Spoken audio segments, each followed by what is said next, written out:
النهاردة عندنا صفقة تداول لايف على زوج الدولار فرانك. صفقة واقف خسارتها 8 نقاط وأهدافها حوالي 100 نقطة. بس اسمعني كويس، هدف النوعيات دي من الفيديوهات مش إننا نخسر أو نكسب أو إنك تاخد وتقلد الصفقات كوبي بيست على حسابك. هدف الفيديو إنك تتعلم تستفيد من خبرات غيرك، تشوف أنا بفكر إزاي وبختار دخولي منين، ومع الوقت تبدأ تعتمد على نفسك وتدخل صفقات بإيدك وتبني استراتيجية خاصة بيك.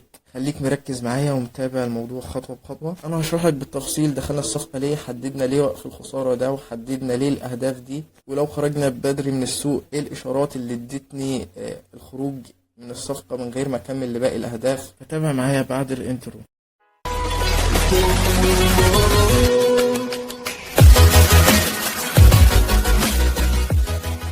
انا نزلت لك الصفقه دي على قناه التليجرام. تعالى نفهم ليه دخلنا شراء اصلا من المناطق دي. وليه مستهدفين الاهداف البعيده دي. لو ركزت معايا هنا، دي منطقه اهتمام او اوردر بلوك على فريم الساعه. فبالتالي في المنطقه دي احنا بندور على اي شينج اوف كاركتر على فريم الدقيقه او الخمس دقائق. تمام. طيب، دي اخر حركه قبل صفقه الشراء. تعالى نحللها مع بعض، نشوف القيمه مرتعان. دي قمة حقيقية نظرا إنها سحبت الانفستمنت هنا. تمام. لو نزلت معايا دي هيبقى قاع حقيقي، فبالتالي دي قمة حقيقية. طيب ليه؟ سحب سيولة الانديوسمنت اللي هنا، فأقدر أعتمد على القمة دي إن بكسرها السوق بنسبة كبيرة ممكن يكمل صعود. تمام.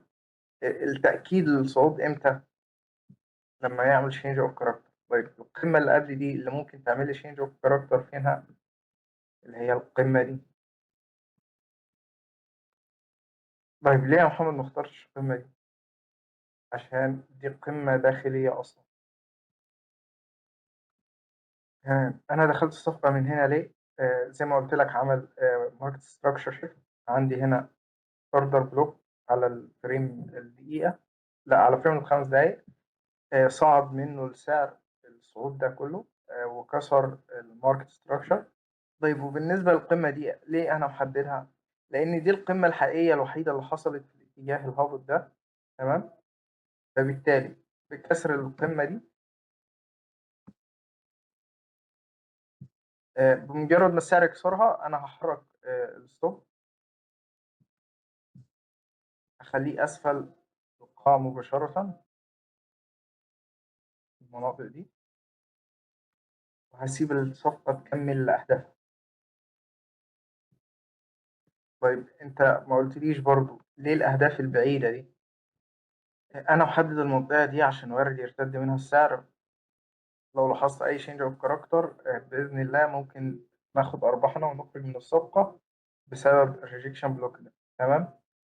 هاخد أرباح، جزء من الأرباح لو ما حصلش اللي قلته هنا.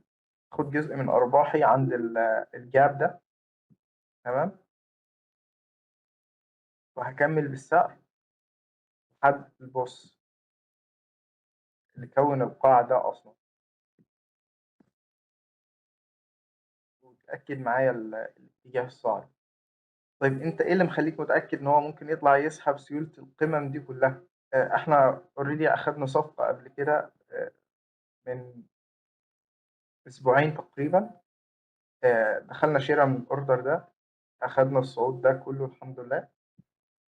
فبالتالي أصلا السعر مستهدفاته أعلى من كده. المفروض يحصل بص هنا على الفريم اليومي، لأن الصفقة دي كانت على الفريم الديلي أهو زي ما واضح قدامك. تمام. وهنا برضو هتلاحظ إن عندي منطقة ليكويديتي هيطلع عندها السعر، ممكن يوصل عندها، ومن عندها ممكن نشوف الدولار ين هابط بإذن الله، وندور على صفقات شراء في المناطق دي. هسيبك مع السعر وهقوم أصلي.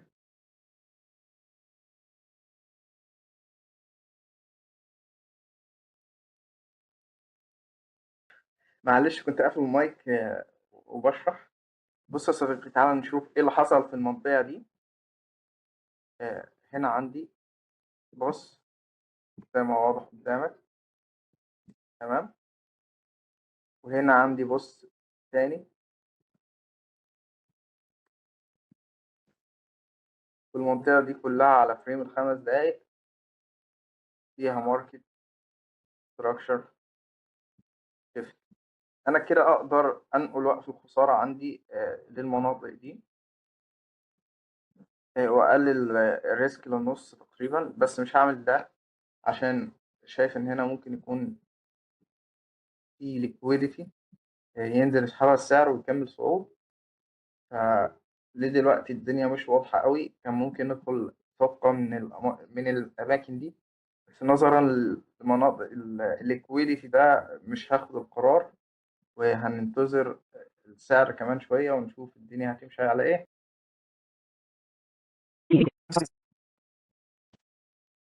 ركز معايا هنا يا صديقي، الهدف الحمد لله وصل للجاب زي ما قلت لك، وقدرنا ناخد أرباحنا. الصفقة كانت محققة 4-1، تمام. الستوب بتاعي كان 8 نقط، الهدف 34، 4-1 وكسر كمان. في صفقة قوية جدا عندي، تعالى نشرحها مع بعض ونشوف، واشرح لك كمان ايه اللي حصل في هيكلية السعر دي كلها. أول حاجة تعالى نخفي ده بس عشان ما يضايقناش. تعالى ننزل على فريم 5 دقايق، تعالى نطلع مع بعض قيمة المقطعين الحقيقية. هنا حصل inducement، فبالتالي ده قاع حقيقي ودي قمة حقيقية، تمام. هنا برضو حصل inducement، فبقى عندي في المناطق دي قمة قاع. السعر هنا ما حققش أي قيمة موقعين حقيقية، بالعكس هنا عندي inducement، السعر موصلوش، فبقى ده الانديوسمنت بتاع الموجة برضو السعر موصلوش، فبالتالي بقى ده آخر انديوسمنت للموجة. أنا هنا منتظر إيه يا صديقي الجميل؟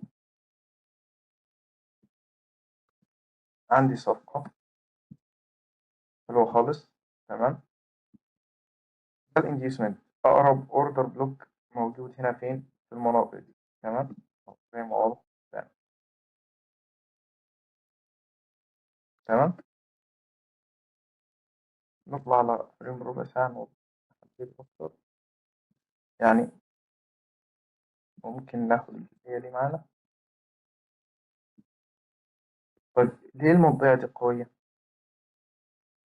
تلاقيها عند بريكر بلوك بتاع الشينج اوف كاركتر اللي حددناه. لو طلعنا على الفريم ربع ساعة هتبقى أوضح شوية. أنا ممكن من المنطقة دي أفعل، بس هسيب وقف الخسارة أسفل اللو ده.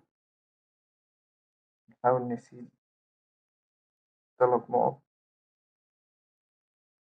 عشان بس السعر ما يعكس علينا أو ياخد ليكويديتي ويصعد. طيب هنحدد إزاي أهداف؟ بص يا صديقي، هنا عندي موجة واحد، هنشتغل بإليوت دلوقتي. دي الموجة رقم 1، تمام. هنا لو تلاحظ عندي فريمات صغيرة عمل لي فلات ABC، ABC صعود، وموجة دفعة خماسية هبوط، فبالتالي دي كلها تبقى الموجة 2، تمام. السعر صعد 1 2، دي كلها 3، حد بس القمة، انتظار 4 و5. نرسم القناة السعرية من قمة 1 لقمة 3، وهنرجع قاع 2. هلا نطلع على فريم ربع ساعة بس، لا سوري معلش، عندنا دي القناة السعرية هترسم من قمة 1 هنا لقمة 3 في المنطقة دي، قاع 2. يا سلام، بإذن الله هتكون صفقة حلوة. تعالى نحدد مستهدفات الموجة 5. هدف أول هنا، بما إن أكيد عندنا من إليوت، بالتالي هيكون كافي إن شاء الله وقت الخسارة ده. نرجع على فريم الساعة وهننتظر يا صديقي الساعة يفعل الموجة 4 ويكمل ب5 بإذن الله، ونحاول نطلع معاه.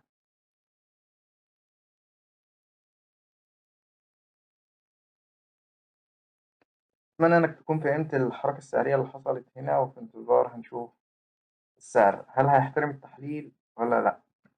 طيب نظرا ان كنت قافل التسجيل وانا بصور الجزئية دي، فالصفقة التانية فعلا ضربت ستوب، بس السعر احترم التحليل واحترم الاوردر بلوك وما قدرش يخترقه وكمل في صعوده. طبعا ده يعلمني ان ما اتسرعش وارجع اقلل الستوب واسيب مساحة للسيولة، حتى لو كانت الصفقة مدياني اكتر من تأكيد لأكتر من مدرسة. يعني احنا الصفقة دي ضيعنا حوالي 50 أو 60 نقطة بسبب إن أنا ما بعتش الأسلوب نقطتين أو 3 نقط. طبعا بما إننا خلاص وصلنا لنهاية الأسبوع والفيديو كان بيتصور يوم الجمعة الساعة 8 بالليل، فخرجنا من كل المراكز من الأسعار الحالية، لأن واضح من السعر إن أصلا الموجة 5 خلاص انتهت أو بقيلها صعود طفيف، فممكن نعزز تاني من التصحيح اللي هيحصل بإذن الله. كده يكون انتهى الفيديو. لو استفدت ما تنساش اللايك والاشتراك في القناة وتفعيل زر الجرس عشان يوصلك كل جديد، وأشوفك على خير في الفيديو الجاي.